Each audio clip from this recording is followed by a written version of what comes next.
Well, it's the end of pool season, and as you can see, my pool got a little bit away from me.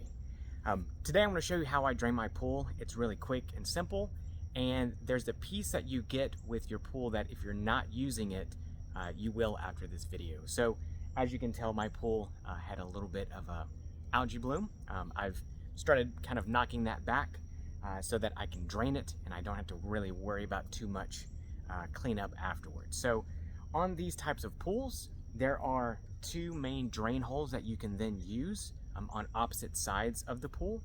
I'm only going to be using one of those today, but if you wanted to drain your pool faster, for whatever reason that might be, you can of course open both of those plugs up. But let me show you the way that I'm going to use my little device that comes with your pool to make sure that it drains pretty quickly.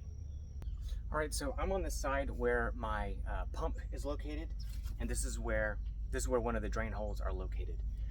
If you've never messed with one of these, there's a plug on the outside and there's a plug on the inside. And so what I'm going to do, of course, I've got my drain hose that's going to be running to the back of my property. If you're draining your pool, don't drain it to your neighbor's property, so be cautious in that. In your pool kit, when you first got it, you should have gotten one of these things. This is your drain plug, and the way to kind of use these is this end goes on your drain line, your water hose. You want to get that nice and snug on there. And then you're going to use this to punch out the other drain plug on the back side. And that way, this also keeps any debris from getting clogged up. If you have a lot of debris in your pool, you will have to clean this, because if you get a bunch of leaf litter and stuff like that, so you may want to go through one time with like your leaf net just to get some of the big stuff out.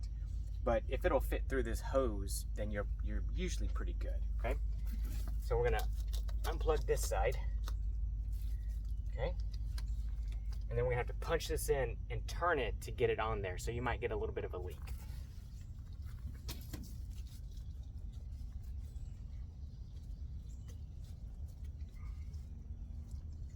And that's pretty much it.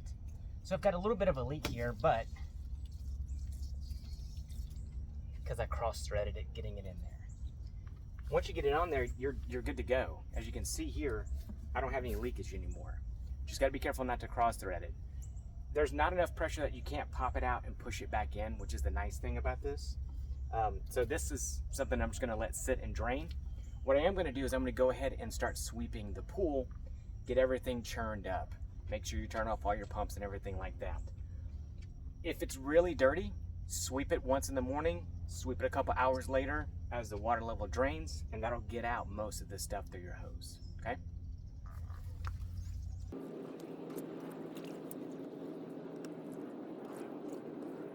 All right, so it's been a couple of days since I've last posted, but I've completed my drain. What you'll notice though, if you've ever drained your pool before, is you're still gonna be left with a little bit of water in the bottom. You can either use a hose to try to siphon the rest of that little bit out, or what I did, because it was able to drain pretty low, was I took my shop vac and vacuumed the last little bit out, and then I came in with a mop, mopped up the rest of it, and so then I've been just letting it dry. Before I take it down, of course, I've got to sweep out the leaves that are in here today, but after that, I'm pretty much home free. I'm gonna remove this pool from the area and lay it out on my lawn to let the bottom of the liner dry, because it's gonna be damp from the moisture trapped underneath. That'll probably take an hour or two, depending on where you're at and humidity levels and everything. But the nice thing about keeping it in the sun and doing this in the afternoon is that it's gonna make it really easy to roll up this liner until next year. I always do this every year. With this is setting it out, let it get really nice and warm, and then just kind of roll everything up, and it makes it so much easier. I don't recommend doing this on a cold day, because as you might suspect, the vinyl liner will get very rigid during colder temperatures. But if you can catch it on a nice warm day, you can simply just leave it out in the sun and it'll be a dream to roll up. All right, so I hope that helped a little bit in draining your pool if you've never done that before. Catch me again on the next video.